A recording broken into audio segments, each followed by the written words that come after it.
James Bond is a loser. Sorry about that. Oh, I know it's hard because he's your favourite middle-aged alcoholic murderer, but he's lame. Sorry to tell you, I know, he just gives me divorced dad energy. New outfit for this, a little slinky blue two-piece and pearls. I've named it. I'm calling it Disgraced Politician's Wife. That's what I think it says the moment I put it on. I was telling my boyfriend that as I left. I was like, I'm going to call this Disgraced Politician's Wife tonight. He was like, oh, that's very interesting. I was like, what? Weird response. What do you mean? He was like, oh, nothing. It's just because obviously what you actually look like is Draco Malfoy went to Zara. I was like, all right, fine. You, how about that? All of you for laughing along. No, I am gayman, as we like to be known. My family very supportive of the whole thing, which is lovely, but it is my grandma that has turned out to be the most supportive member of the family, which is very sweet. She's 97 years old, my nan, from a tiny village in North Yorkshire. It could very much have gone either way. She landed on wokest grandma in the world, though, which is very sweet. She went to Brighton Pride this year. Right, super cute. It was a complete accident, but she did go.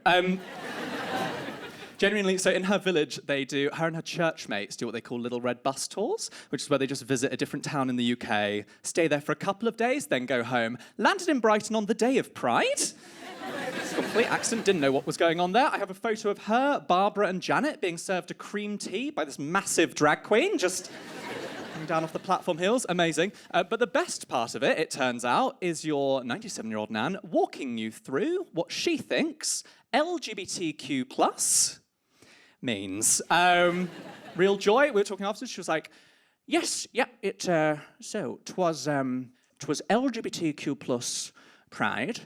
Gosh, what did Janet say that was? So it's lesbian." I was like, "Yes, it is. Very good." She was like, "Yes." And then it's gay. I was like, "Yes, it is. Very good." She was like, "Yes." And then it's black. I was like, "Oh." No. See what you're going for. Lovely idea, but no. Because I think what she'd done there is gone, oh, look, which groups need more support, lumped us all in together. Right spirit, wrong execution. Trans, the T, she got no problem, which I thought was great, proud of her. Q, she went for Quorn. The meat replacement option, which isn't right, but it's not wrong, is it? Like, how about the other 5 queers in, but that feels bang on. Like, if I'm identifying as anything, it's flavourless and smug. So,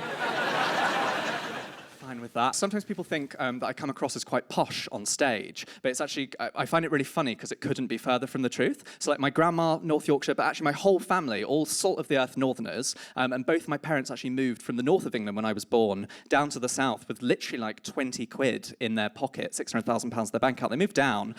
Had to know. So dumb. Not true. I just think it's funny to say. So the actual truth of it is that in my family, I am the first person to go to Pret-a-Manger. So... Thank you so much. Brave. A Pret-a-Manger gay, if you will. But... grew up in kind of the... so I was born in like the mid-90s and then grew up kind of from there. Weird time to be a kid. Weird time to be a boy, actually, in terms of like what role models were available at that time. Quite a limited selection. The best one, like the one that you were sort of most sort of looking up to at that time was James Bond. That was a good role model for boys at that time because like the idea was that, you know, like he's always wearing suits and he's got loads of gadgets and a code name. Like what a dweeb, right? What a loser. So embarrassing. I'm sorry, I should say trigger warning for straight men in.